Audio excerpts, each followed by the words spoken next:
नमस्कार, मैं हूं आपके साथ शिवानी रतूड़ी और आप देख रहे हैं कैपिटल टीवी उत्तर प्रदेश। मुख्यमंत्री योगी आदित्यनाथ का वसंत महिला महाविद्यालय में दिया गया भाषण सिर्फ एक कार्यक्रम का हिस्सा नहीं था, बल्कि यह उनके व्यापक राजनीतिक और वैचारिक एजेंडे की झलक था। उन्होंने जनजातीय समाज को भारत की सनातन संस्कृति की आत्मा बताते हुए ये साफ किया कि यह समाज केवल वंचित नहीं बल्कि भारतीय परंपरा का मूल आधार है।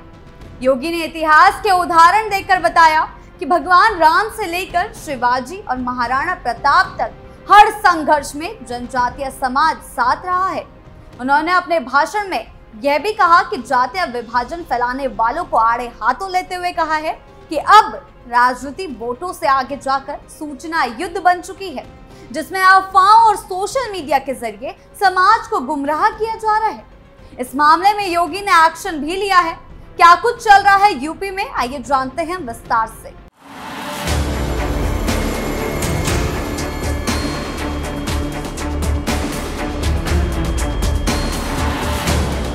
वाराणसी के वसंत महिला महाविद्यालय में शुक्रवार को आयोजित बिरसा मुंडा राष्ट्रीय संगोष्ठी आयोजित हुई।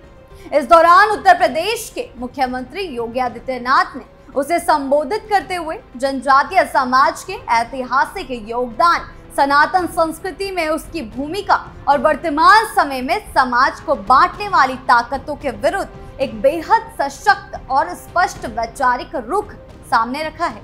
इस पूरे संबोधन और कार्यक्रम का सार यही था कि भारत की संस्कृति केवल किताबों, मंदिरों और रीति रिवाजों में नहीं, बल्कि उसकी मिट्टी, उसके आदिवासियों और जनजातीय समाज की जीवन शैली में रच बसा है। मुख्यमंत्री योगी आदित्यनाथ ने इस मौके पर न केवल जनजातीय समाज के साथ अपना जुड़ाव साझा किया, बल्कि सामाजिक समरसता को तोड़ने की कोशिश कर रहे लोगों की साजिशों को भी बेनकाब किया है। उनका ये भाषण उत्तर प्रदेश की वर्तमान राजनीति, सांस्कृतिक विमर्श और सामाजिक संरचना की गहराई से पड़ताल करने वाला था, जिसे केवल एक सरकारी भाषण नहीं बल्कि एक वैचारिक दस्तावेज की तरह देखा जा सकता है। मुख्यमंत्री योगी ने अपने भाषण की शुरुआत ही इस बात से की कि भारत की सनातन परंपरा की असली जड़ें हमारे जनजातीय समाज हैं। उन्होंने उदाहरण देते हुए कहा कि जब भगवान राम वनवास में थे, तब उनके पास अयोध्या या जनकपुर की सेना नहीं थी। रावण के खिलाफ जो युद्ध हुआ, उसमें साथ खड़े हुए थे वनवासी और जनजातीय समाज। यही समाज था जिसने छत्रपति शिवाजी और महाराणा प्रताप को संकट की घड़ी में संबल दिया। इस ऐतिहासिक उदाहरण से योगी ये बताने की कोशिश कर रहे थे कि आदिवासी समाज केवल विकास से वंचित एक जनसमूह नहीं है, बल्कि भारतीय संस्कृति के मूल स्तंभों में से एक है। यही समाज है जो वेदों की परंपरा को केवल पढ़ता नहीं बल्कि जीता है। योगी आदित्यनाथ ने बहुत ही सधे हुए अंदाज में ये स्पष्ट किया कि सनातन परंपरा किसी पर धार्मिक आचरण थोपना नहीं है। उन्होंने कहा कि बुद्ध जैसे वैचारिक जिन्होंने वेदों को कभी नहीं माना, वे भी भारत के लिए पूजनीय हैं। इस तरह उन्होंने ये संदेश दिया कि जनजातीय समाज का जीवन, चाहे वे मंदिरों से जुड़ा हो या ना हो, वह सनातन का हिस्सा है और उसे किसी कसौटी पर कसने की जरूरत नहीं है। ये बात इसलिए महत्वपूर्ण है क्योंकि इससे भाजपा उस विमर्श को चुनौती देती है जो आदिवासी समाज को सनातन परंपरा से अलग बताकर उन्हें किसी अलग पहचान की ओर धकेलना चाहता है। मुख्यमंत्री का सबसे तीखा हमला उन ताकतों पर था जो जातीय संघर्ष को हवा देने के लिए सोशल मीडिया का इस्तेमाल कर रही है। उन्होंने उदाहरण देते हुए कहा कि भगवा गमछा पहनकर या अल्लाह बोलने वाला व्यक्ति आगजनी कर रहा था, यानी एक सोची समझी साजिश के तहत भगवा को बदनाम करने की कोशिश हो रही थी।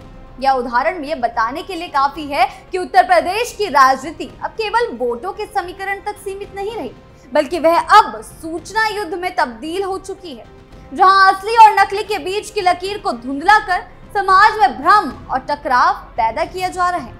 मुख्यमंत्री ने यह स्वीकार किया कि 1947 से लेकर 2017 तक जनजातीय समाज के कई गांवों को राजस्व गांव तक का दर्जा नहीं मिला था।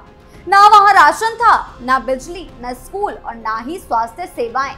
उन्होंने कहा है कि उनकी सरकार ने 2017 के बाद न केवल उन्हें राजस्व गांव का दर्जा दिया, बल्कि राशन कार्ड, पेंशन और जमीन के पट्टे भी उपलब्ध कराए।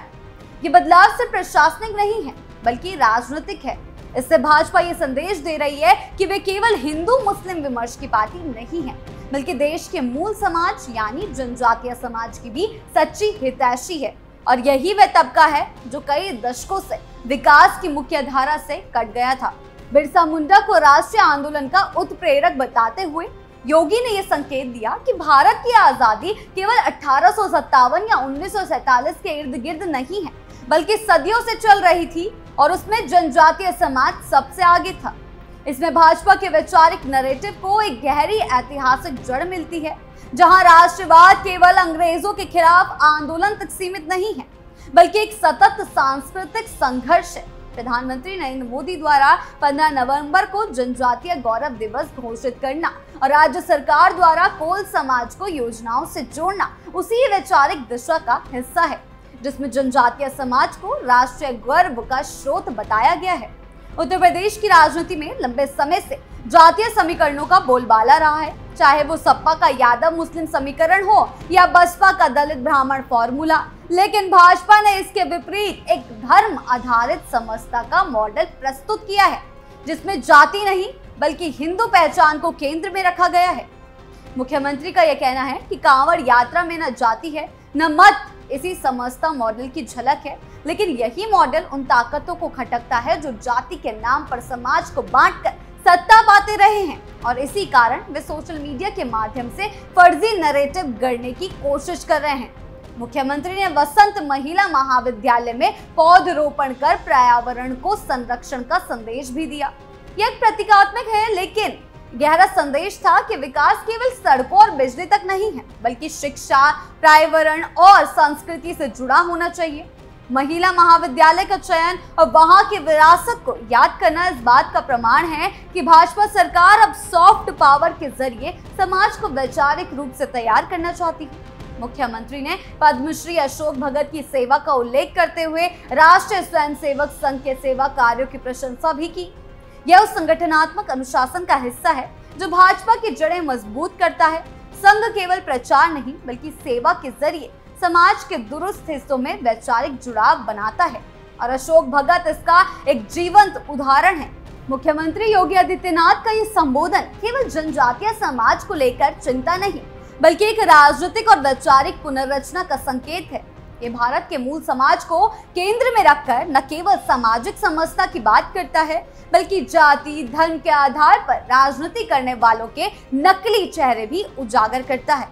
इस भाषण से ये स्पष्ट हो गया है कि भाजपा की राजनीति अब केवल वोट बैंक की नहीं है, बल्कि राष्ट्र निर्माण के नए विमर्श पर केंद्रित है, जिसमें जनजातीय समाज, सनातन परंपरा, सामाजिक समस्या और आधुनिक विकास की एक साझा तस्वीर दिखाई देती है। आने वाले समय में यह वैचारिक मॉडल विपक्षी दलों के लिए चुनौती बन सकता है, खासकर तब जब वे जाति और तुष्टीकरण की राजनीति से आगे नहीं बढ़ पा रहे हैं। मुख्यमंत्री योगी आदित्यनाथ का यह संबोधन केवल एक आयोजन का हिस्सा नहीं था, बल्कि एक बड़े वैचारिक और राजनीतिक बदलाव की घोषणा थी। उन्होंने जनजातीय समाज को भारतीय संस्कृति की रीढ़ बताते हुए ये संदेश दिया कि अब राजनीति सिर्फ सत्ता के लिए नहीं, बल्कि समाज को जोड़ने और उसकी जड़ों से जुड़ने का माध्यम बननी चाहिए। उनका जोर सामाजिक समस्या, सांस्कृतिक गौरव और वास्तविक विकास पर था, जो भाजपा के नए राष्ट्र निर्माण मॉडल को दर्शाता है। आने वाले समय में यही वैचारिक स्पष्टता और जमीनी जुड़ाव विपक्षी दलों की जातिवादी और तुष्टीकरण की राजनीति के सामने एक बड़ी चुनौती बन सकता है। आपको क्या लगता है, हमें कमेंट सेक्शन में जरूर बताएं। वीडियो अच्छी लगी हो तो लाइक शेयर करें और चैनल को सब्सक्राइब करना ना भूलें। नमस्कार।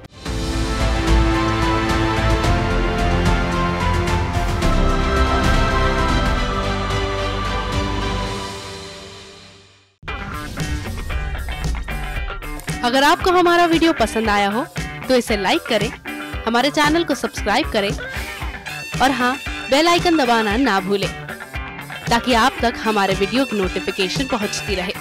आप अपना सुझाव हमें कमेंट बॉक्स में दे सकते हैं। हमारे साथ जुड़ने के लिए शुक्रिया।